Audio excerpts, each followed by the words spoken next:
Você já se perguntou o que acontece naquele instante sagrado em que uma pessoa morre em silêncio, profundamente adormecida? Por fora parece uma cena tranquila, quase imperceptível. Mas a pergunta que ninguém quer se fazer é outra.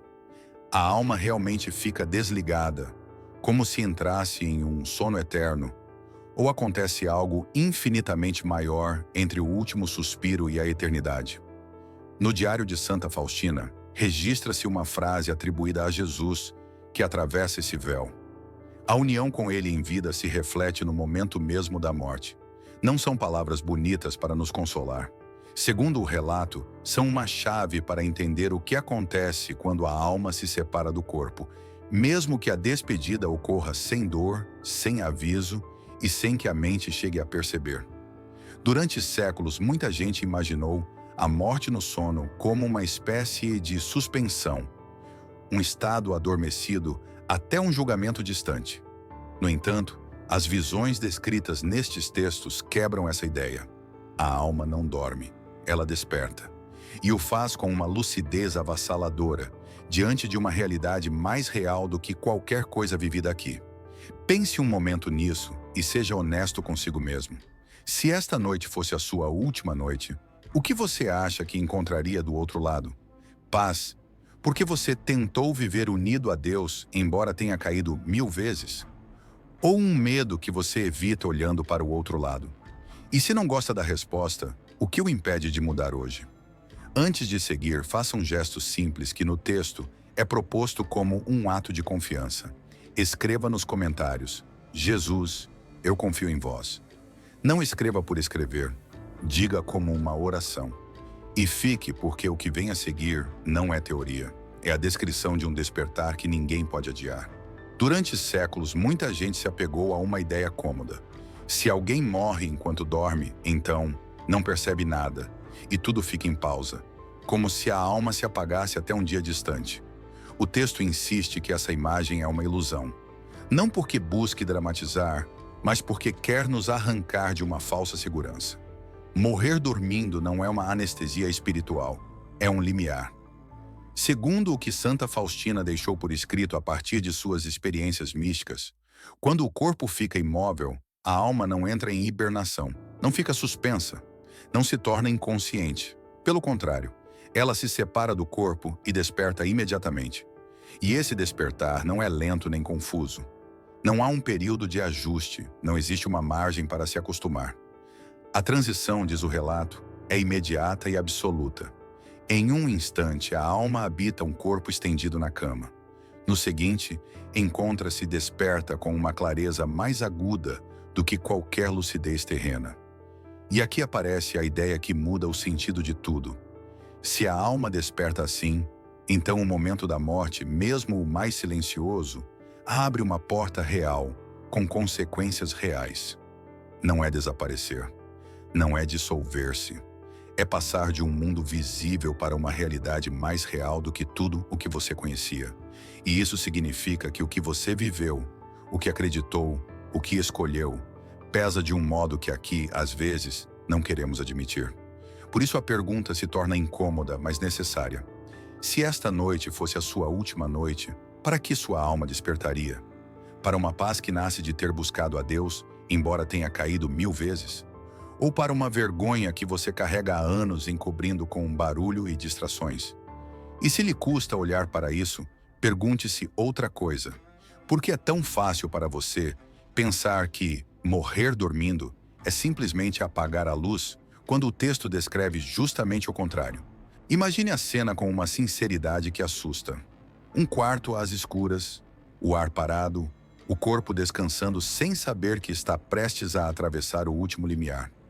Por fora, tudo parece normal, até sereno. Ninguém ouve um grito. Ninguém vê uma batalha. E, no entanto, o texto insiste que, nesse mesmo instante, acontece algo radical. A alma não fica adormecida, não entra em uma espécie de pausa espiritual. Ela se separa do corpo e entra imediatamente em uma consciência plena, viva, intensificada, na presença de Deus. Aqui é onde a história se torna impossível de ignorar. É descrita como um despertar que não se parece com nada na Terra. Caem de golpe todas as limitações dos sentidos, e a alma percebe realidades espirituais de forma direta, clara e avassaladora. Não há confusão, não há um despertar gradual, não existe um tempo de adaptação. A transição é imediata e absoluta. Em um momento, a alma habita um corpo estendido na cama. No seguinte, encontra-se diante da verdade eterna. Pare um segundo e sinta o peso disso. Se você morresse esta noite, em seu sono, sem dor e sem aviso, sua alma não se dissolveria no nada. Não flutuaria em uma névoa confortável. Segundo o texto, ela se veria imediatamente diante do Deus que o criou, que o sustentou em cada minuto de sua vida, e que agora o olha com justiça perfeita e misericórdia infinita. E então nasce a pergunta que muitos evitam porque queima por dentro. Se esse encontro fosse hoje, como sua alma chegaria? Não estou perguntando se você é perfeito, porque ninguém o é. Estou perguntando se a união, mesmo que frágil, mesmo que pequena, mesmo que seja uma confiança que você tenta resgatar cada vez que cai.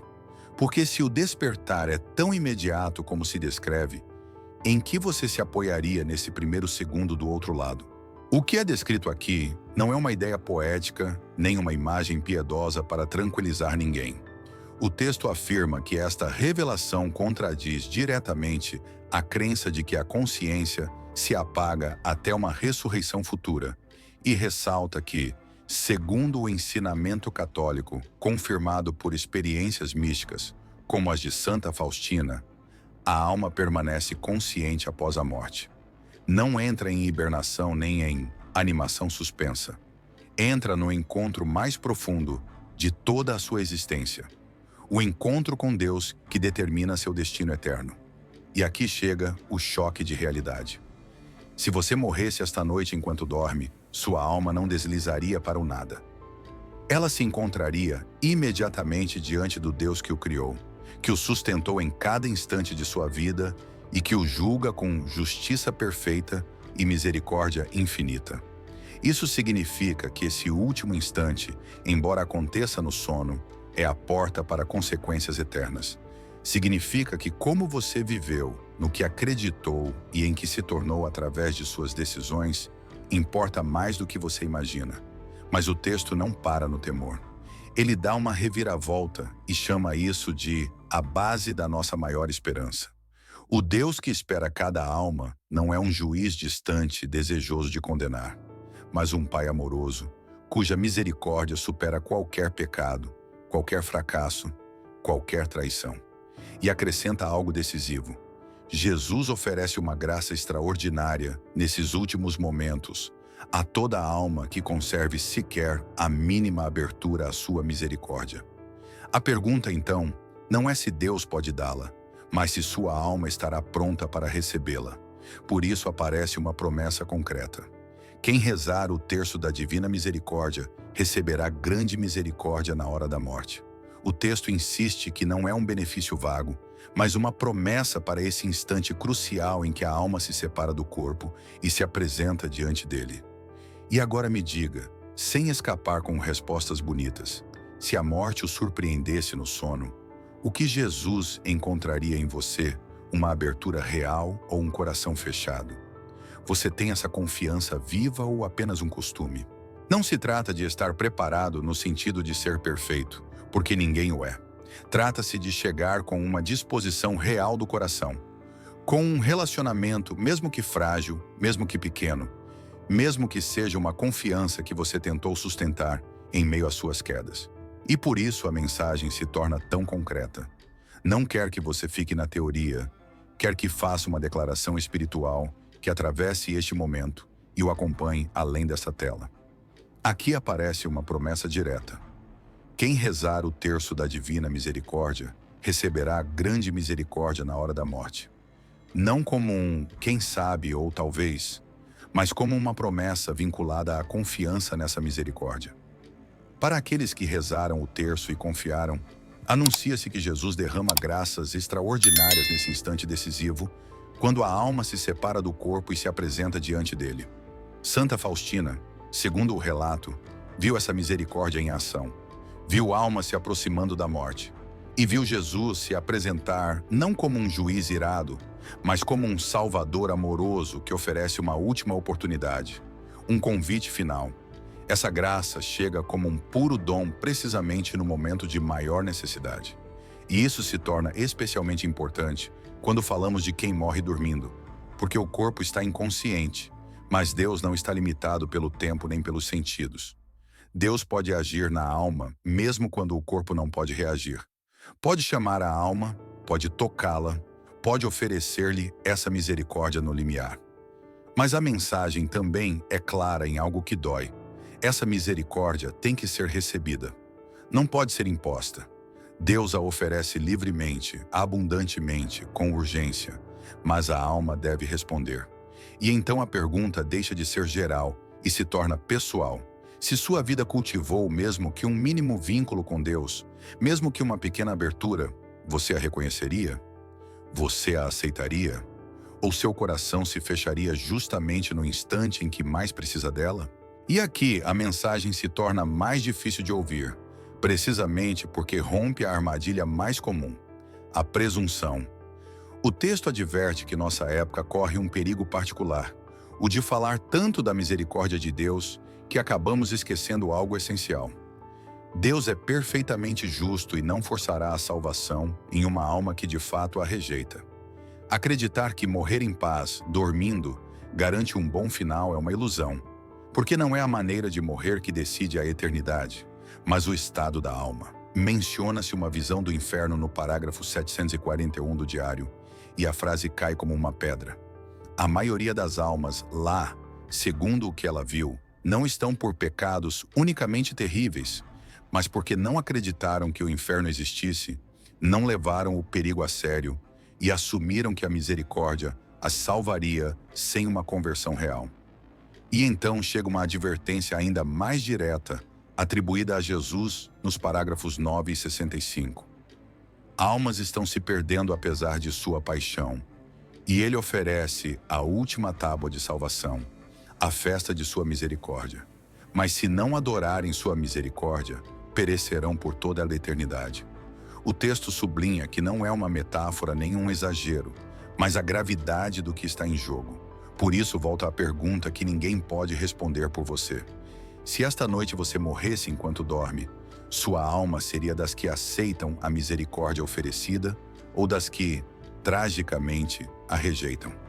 Você se apoia na misericórdia como um relacionamento vivo que o transforma ou como uma ideia cômoda que o deixa igual? Você está adiando o que sabe que deveria fazer porque acredita que ainda haverá tempo. Agora chega o ponto que o texto apresenta como um momento decisivo, aquele que não admite desculpas nem adiamentos. Segundo o ensinamento constante da Igreja Católica, confirmado e iluminado pelas revelações de Santa Faustina, toda alma que morre passa imediatamente pelo que se chama julgamento particular. Não é o julgamento final no fim dos tempos, quando a humanidade será julgada em conjunto. É um julgamento pessoal, individual e imediato. E aqui aparece o princípio que, no relato, muda tudo. No parágrafo 1552, registra-se esta frase atribuída a Jesus: Como estiveres unido a mim em vida, assim estarás unido a mim no momento da morte. O texto interpreta isso de forma direta. O estado da sua alma no instante da sua morte determina o seu destino eterno. Depois vem uma afirmação que corta qualquer auto-engano. Após a morte não há segunda chance. Não há possibilidade de se arrepender, uma vez que a alma se separa do corpo. E para quem morre dormindo, o julgamento acontece de forma instantânea. Em um momento, a pessoa está inconsciente na cama. No seguinte, sua alma está diante de Jesus Cristo, vendo-o não como uma imagem suave, mas como o juiz que tudo vê, tudo conhece e tudo pesa com justiça perfeita. O texto diz que Santa Faustina recebeu visões desse momento em diferentes almas. Viu almas que tinham vivido em graça, unidas a Jesus pela fé e pelo amor, buscando sua misericórdia cada vez que falhavam. Para elas, o julgamento não foi uma condenação, mas a confirmação de uma união real com Deus. Mesmo que precisassem de purificação, enfrentavam-na com paz, porque sabiam que pertenciam a ele. Mas também viu com horror almas que chegaram sem preparação. E volta a mencionar sua visão do inferno, onde diz que a maioria das almas lá não acreditava que o inferno existisse. Não eram necessariamente criminosos terríveis, eram pessoas normais que não levaram a sério sua vida espiritual, adiaram a conversão e assumiram que teriam mais tempo. Morreram talvez em paz até dormindo, esperando nada ou esperando um além confortável, e despertaram diante de uma santidade infinita, estando ainda marcadas pelo pecado não perdoado. Diga-me sem maquiar, se esse julgamento particular fosse esta noite, em que estado estaria sua alma? Você está adiando o que sabe que deve mudar porque pensa que ainda resta tempo? E agora o texto coloca você diante de uma clareza que não deixa espaço para o auto-engano. Após o julgamento particular, só existem 3 possibilidades, e uma delas, diz o relato, será a sua realidade no mesmo instante em que você morrer. Se a alma morre em pecado mortal, rejeitando o arrependimento e negando-se a acolher a misericórdia de Deus, seu destino é o inferno por toda a eternidade. Se morre em estado de graça, mas ainda conserva apegos ao pecado ou deve purificação pelas penas temporais de pecados já perdoados, irá para o purgatório para ser purificada. E se está perfeitamente unida a Deus pela graça, já purificada de todo apego, irá diretamente para o céu. O texto não apresenta isso como uma teoria para debater, mas como uma pergunta que o persegue e o obriga a olhar-se de frente. Se você morresse esta noite enquanto dorme, qual desses 3 destinos sua alma receberia? E acrescenta uma advertência dura. Não responda com desejos, nem com uma esperança vaga, nem com frases decoradas. Responda a partir do estado real de sua alma agora mesmo. Por isso lança perguntas concretas, quase como um exame que não se pode adiar. Quando foi sua última boa confissão? Quando foi a última vez que examinou sua consciência de verdade, sem desculpas? Quando foi a última vez que se afastou de um pecado que sabia que desagradava a Deus? Quando escolheu a vontade de Deus acima de seus próprios desejos? O texto insiste que as respostas a essas perguntas importam infinitamente mais do que qualquer outra coisa em sua vida, porque são as que determinam onde você passará a eternidade. E aqui está a parte que dói, mas pode salvá-lo. Se ao ouvir isso você sente desconforto, não será precisamente porque, no fundo, aceitaria que está há tempo demais adiando o essencial? O que é que você está esperando exatamente para levar sua alma a sério? Se o mesmo relato repete que a morte pode chegar sem aviso, inclusive no sono, e que o estado da alma nesse instante é o estado com o qual ela será julgada? O texto introduz aqui algo que muda completamente a forma de olhar para a morte, sobretudo quando ela chega sem aviso, inclusive enquanto uma pessoa dorme. Santa Faustina descreve em seu diário várias cenas em que almas foram salvas da perdição graças a orações oferecidas por outros no momento decisivo. E isso revela, segundo um relato, algo extraordinário sobre a providência de Deus. Ele pode se servir da oração dos fiéis para estender sua misericórdia a almas que por si mesmas não estavam preparadas. Não é que Deus viole sua justiça, mas que pode abrir um caminho de graça quando alguém intercede.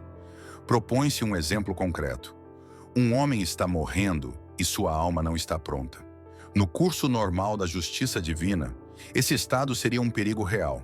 Mas em outro lugar, uma pessoa que não o conhece, que jamais ouviu, reza o terço precisamente às 3 da tarde, a hora da misericórdia que Jesus revelou a Santa Faustina. A cena sublinha algo estarrecedor. Essa pessoa nem sequer sabe quem está sustentando com sua oração, e ainda assim essa oração conta. Segundo o relato, Santa Faustina contemplou como Jesus respondia devido às orações oferecidas pelo moribundo, e por isso insistia com tanta urgência em difundir a devoção à divina misericórdia. A mensagem torna-se direta: rezar o terço às 3, oferecer missas, oferecer orações por aqueles que estão morrendo, inclusive por pessoas que você não conhece, pode fazer uma diferença eterna. E acrescenta outra ideia. Talvez você nunca veja o resultado, Talvez jamais saiba quem sua oração alcançou, mas isso não significa que não tenha alcançado ninguém. Por isso a igreja, lembra o texto, nos ensinou a rezar na Ave Maria. Rogai por nós pecadores, agora e na hora de nossa morte. Santa Faustina também conta que certas almas do purgatório expressaram uma gratidão profunda a Deus e a quem tinha rezado por elas. Explicaram-lhe que, sem essas orações, teriam se perdido para sempre, mas que graças a alguém que em algum lugar rezou, essas almas chegaram ao purgatório e, com o tempo, ao céu. E então chega o choque de consciência. Isso deveria preenchê-lo ao mesmo tempo de esperança e de responsabilidade.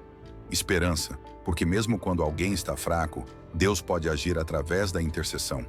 Responsabilidade, porque há pessoas que morrem sem ninguém que reze por elas. Agora mesmo, neste instante, alguém em algum lugar está exalando seu último suspiro. Você vai rezar por essa pessoa? Vai oferecer, mesmo que uma única vez, a súplica do terço. Pela sua dolorosa paixão, tende misericórdia de nós e do mundo inteiro.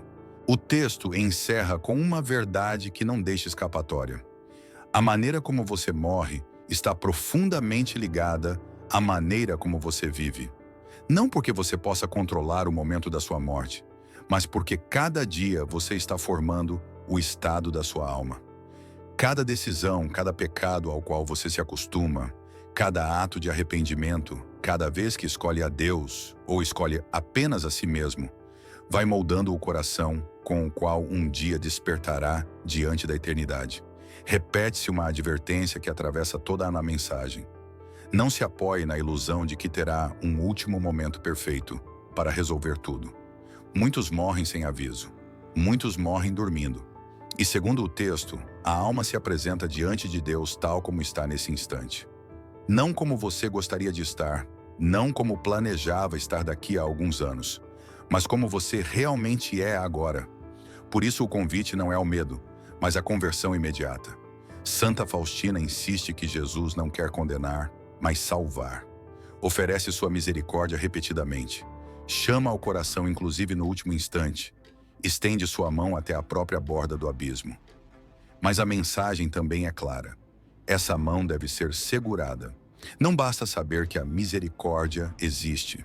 É preciso viver confiando nela, voltando para Deus cada vez que cair, confessando-se, orando, afastando-se do pecado e buscando uma união real com Ele. E agora a última pergunta, aquela que você não pode deixar passar como se fosse apenas mais uma. Se esta noite você morresse enquanto dorme, você se atreveria a despertar diante de Deus com a alma que tem agora mesmo? Se a resposta não lhe trouxer paz, por que continuar adiando a única coisa que realmente importa? O que o impede hoje mesmo de dizer: Jesus, eu confio em vós? Não como uma frase bonita, mas como uma decisão que muda a sua vida.